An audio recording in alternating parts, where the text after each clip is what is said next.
Friends, thank you for being here today. What if I told you that while the world fixates on semiconductor factories and social media algorithms, they're completely missing the most critical infrastructure battle of the digital age?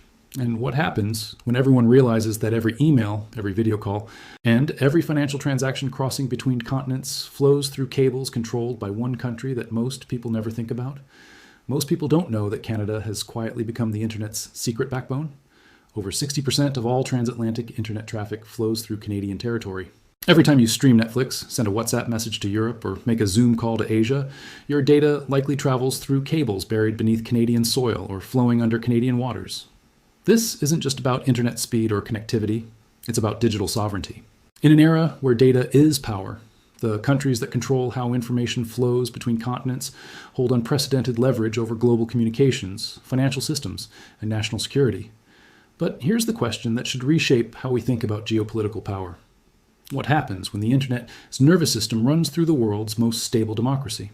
This is the story of how geography, technology, and politics are making Canada the unexpected emperor of the digital world, and why the next cyber conflict might be won, not with hackers or satellites, but with control over the cables that carry the world's conversations.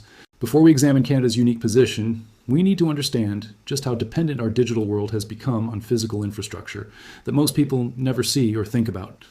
The internet isn't a cloud. It's a vast network of cables, servers, and switching stations that can be controlled, monitored, and potentially disrupted by whoever owns the territory they pass through. The numbers reveal the staggering scale of our digital dependence. Over 95% of international internet traffic travels through undersea cables rather than satellites. These cables carry approximately $10 trillion worth of financial transactions every day. A single major cable can carry the equivalent of millions of phone calls simultaneously, along with streaming video, financial data, and government communications for entire continents. But here's what most people don't realize. The internet isn't evenly distributed. There are critical choke points where massive amounts of traffic must flow through specific geographic locations. These choke points become incredibly valuable strategic assets for the countries that control them because they provide the ability to monitor, regulate, or potentially disrupt global communications. The transatlantic internet connection represents one of the most critical of these choke points. Europe and North America generate the majority of global internet traffic, and the fastest, most reliable routes between these continents determine how billions of people communicate and how trillions of dollars in commerce flows between markets. This is where geography gives Canada an almost unfair advantage. The shortest route between major European and North American population centers passes directly through Canadian territory. The curvature of the Earth means that cables running from London to New York or from Frankfurt to Toronto naturally follow paths that cross Canadian maritime territory and often make landfall on Canadian shores. But it's not just about the shortest physical distance, it's about the most reliable and secure route. Cables that avoid Canadian territory must either take much longer paths through more politically unstable regions or risk passing through waters controlled by countries with less predictable governments or weaker legal systems. International telecommunications companies have recognized this geographic advantage and have made massive investments in Canadian internet infrastructure. The result is that Canada has become what network engineers call a Tier 1 internet hub, a critical node through which internet traffic from multiple continents must pass. Let's look at the specific infrastructure that gives Canada this unprecedented digital leverage. The numbers are staggering when you consider how much of the world as communication depends on cables and facilities that most Canadians have never heard of. The Cantat3 cable system connects Canada directly to the United Kingdom, Denmark, and Germany, carrying enormous volumes of internet traffic between North America and Europe. This is not just one cable. It's a system of multiple high-capacity fiber optic lines that provide redundancy and massive bandwidth capacity. The Hibernia Express cable, completed in 2015, represents one of the most significant infrastructure investments in internet history. This cable provides the fastest route between New York and London, but it achieves this speed by making landfall in Halifax before crossing the Atlantic. This means that some of the world's most time-sensitive internet traffic, including high-frequency financial trading, must pass through Canadian territory. The economic implications of this routing are enormous. High-frequency trading firms pay millions of dollars for latency advantages measured in milliseconds. By controlling the fastest route between major financial centers, Canada essentially collects rent on some of the world's most valuable digital real estate. But the Hibernia Express is just one example. The Do Not cable, funded by Google, connects Virginia Beach to Saint-Hilaire-de-Riez in France, but it also makes critical connections through Canadian network infrastructure. Facebook's Maria cable connects Virginia to Spain, but integrates with Canadian networks for traffic routing to other North American destinations. The scale extends beyond just transatlantic connections. The Arctic Connect project proposes to lay fiber optic cables through the Northwest Passage, creating the shortest route between Europe and Asia. This would make Canada not just a hub for transatlantic traffic, but potentially the critical choke point for communication between all three major economic regions of the world. The infrastructure extends inland as well. Major Canadian cities like Toronto, Montreal, and Vancouver host massive internet exchange points, facilities where different internet service providers connect their networks to exchange traffic. These exchange points process enormous volumes of data and serve as critical routing hubs for internet traffic across North America. Toronto's internet exchange, known as TORIX, handles over 500 gigabits per second of internet traffic during peak periods. That's equivalent to streaming over 100,000 high-definition movies simultaneously. Montreal's exchange serves as a critical connection point between French-speaking networks and the broader North American internet infrastructure. But perhaps most significantly, Canada's internet infrastructure is expanding into the Arctic, where melting sea ice is creating new opportunities for undersea cable deployment. The Arctic Ocean represents the shortest route between Europe and Asia, and Canadian territory provides the most stable and legally secure path for cables crossing this region. This infrastructure gives Canada something that no other country possesses: the ability to monitor and potentially control internet traffic between all major global economic regions. In an era where information warfare and cybersecurity are national security priorities, this represents unprecedented strategic leverage. However, with this power comes enormous responsibility and potential risks that most Canadians don't fully understand. Control over critical internet infrastructure makes Canada a target for cyber attacks, espionage efforts, and political pressure from multiple governments simultaneously. The most immediate concern is cybersecurity. Because so much international internet traffic flows through Canadian infrastructure, we become a primary target for state-sponsored hacking groups, criminal organizations, and terrorist networks seeking to disrupt global communications or steal sensitive information. Recent incidents have demonstrated the vulnerability of internet infrastructure to both physical and digital attacks. In 2021, a single construction accident in British Columbia disrupted internet service across multiple provinces and parts of the northwestern United States. If accidental damage can cause such widespread disruption, intentional attacks on Canadian internet infrastructure could affect global communications. The espionage implications are equally significant. Countries with intelligence agencies seeking to monitor international communications have strong incentives to gain access to Canadian internet infrastructure.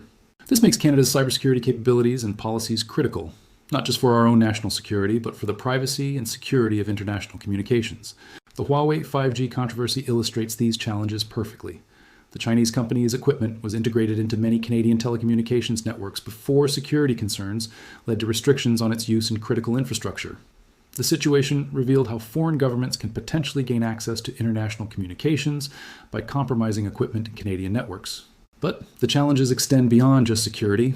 They include complex questions about digital sovereignty and international law. When internet traffic from country A to country B flows through Canadian infrastructure, which country's laws apply to that data? Can Canada inspect, store, or regulate traffic that is just passing through our networks? These questions become particularly complex when the data involves financial transactions, government communications, or personal information subject to privacy laws in multiple jurisdictions.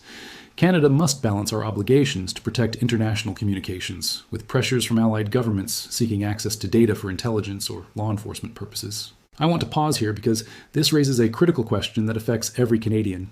Should our government use our control over international internet infrastructure to advance Canadian interests, even if it means potentially compromising the privacy of international communications? Or do we have an obligation to serve as neutral custodians of global digital infrastructure? This choice will define Canada's role in the digital world for generations. Are we a digital Switzerland, providing neutral infrastructure services, or are we willing to use our internet dominance for strategic advantage? What's your perspective on how Canada should balance these responsibilities? Share your thoughts in the comments below. Beyond just managing existing infrastructure, Canada has opportunities to shape the future of global internet architecture in ways that could provide lasting strategic advantages. The decisions we make about next-generation internet technologies will determine whether we maintain our digital dominance or watch it migrate to other countries. The most significant opportunity lies in Arctic internet infrastructure. Climate change is making the Arctic Ocean more accessible for cable deployment, and the Arctic represents the shortest routes between major economic regions. Canada's Arctic sovereignty gives us control over the most efficient paths for future internet cables connecting Europe, Asia, and North America. The proposed Arctic Connect project would create a fiber optic cable system running through the Northwest Passage, connecting Europe to Asia via Canadian Arctic waters. This would reduce latency between European and Asian internet users by up to 30%, making it incredibly valuable for financial trading, streaming services, and real-time communications. But Arctic cables represent more than just faster internet. They represent a new form of economic leverage. Countries and companies that want access to the fastest routes between continents would need to negotiate with Canada for permission to use our Arctic waters and landing rights on Canadian territory. The satellite internet revolution presents another opportunity for Canadian dominance. Companies like SpaceX, Starlink, and Amazon's Project Kuiper are deploying thousands of satellites to provide global internet coverage. However, these satellite networks require ground stations and network integration facilities to connect satellite traffic to the traditional internet infrastructure. Canada's vast territory and stable political system make us an ideal location for satellite internet ground stations. Our geographic position provides coverage for satellite constellations, serving North America, Europe, and parts of Asia simultaneously. This gives us the potential to become a critical hub for satellite internet traffic, just as we've become a hub for undersea cable traffic. 5G and future 6G networks present additional opportunities. These next-generation mobile networks require extensive fiber optic infrastructure to connect cell towers and handle the massive data volumes that advanced mobile applications generate. Canada's existing fiber infrastructure and our experience managing high-capacity networks position us to become leaders in 5G and 6G deployment.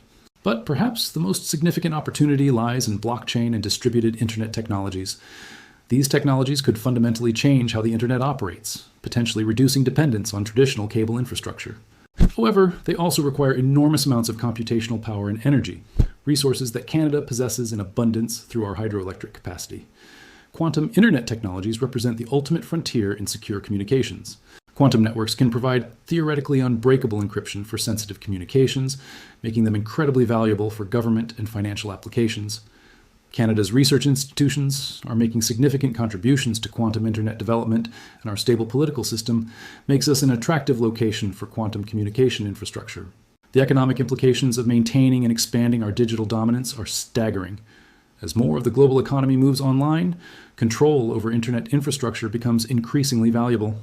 Countries that can provide fast, reliable, and secure internet connectivity will attract digital businesses, data centers, and technology investments. Financial services represent one of the most lucrative opportunities.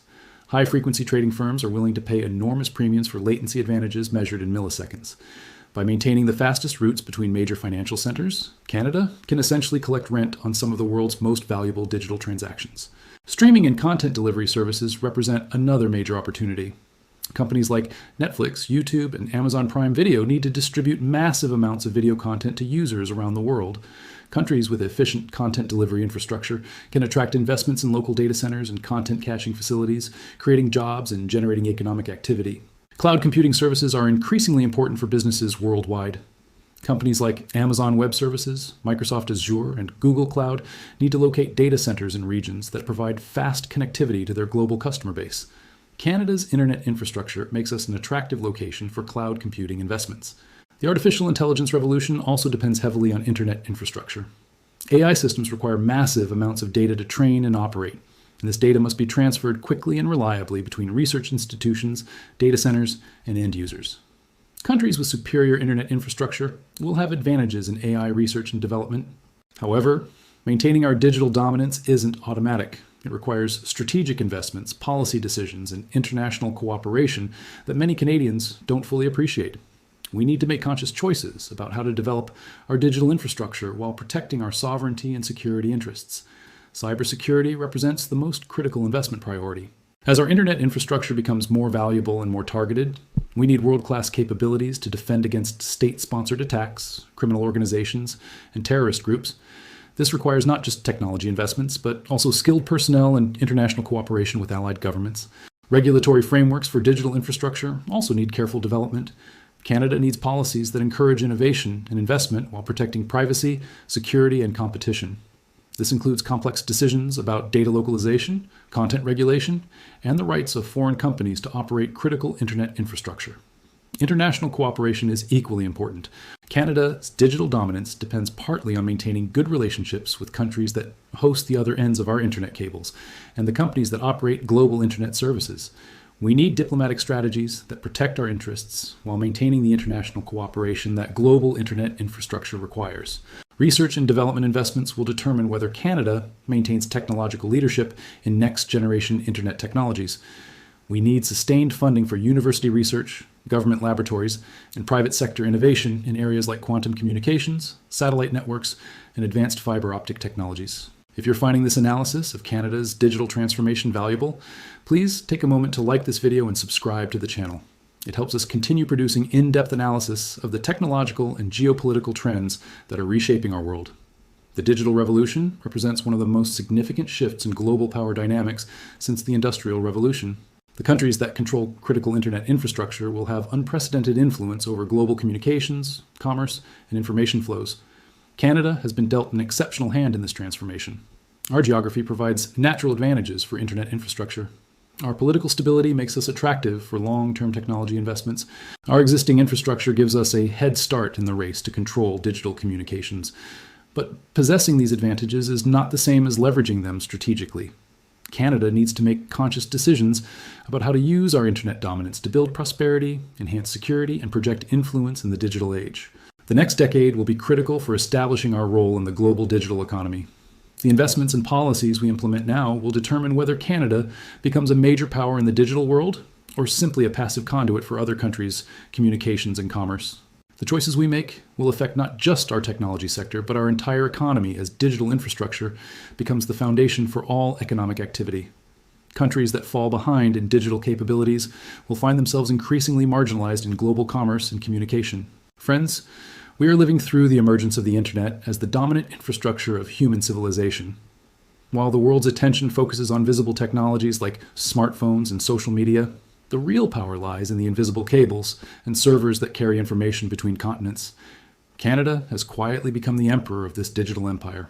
Our cables carry the world's conversations. Our servers route the planet's communications. Our networks connect the global economy. But most importantly, our territory provides the most secure and efficient paths for international internet traffic. The question isn't whether Canada can become a major power in the digital world. We already are one. The question is whether we'll have the vision and commitment to use this power strategically, building prosperity and security while serving as responsible custodians of global digital infrastructure. The data is flowing, the connections are humming, and the world's digital conversations are crossing through Canadian territory every second of every day. We have the infrastructure, the geography, and the opportunity to shape how the digital world operates. What we do with this digital dominance will determine not just our role in the global economy, but our ability to protect Canadian interests in a world where information is power and connectivity is sovereignty. The digital empire is real, and it runs through Canada. The question is whether we'll rule wisely. Thank you for joining me for this exploration of Canada's digital infrastructure dominance. What aspects of our internet control do you think are most important for our future? Should we prioritize economic benefits or focus on cybersecurity and privacy protection? Share your insights below, and I'll see you in the next analysis of the forces shaping our digital future.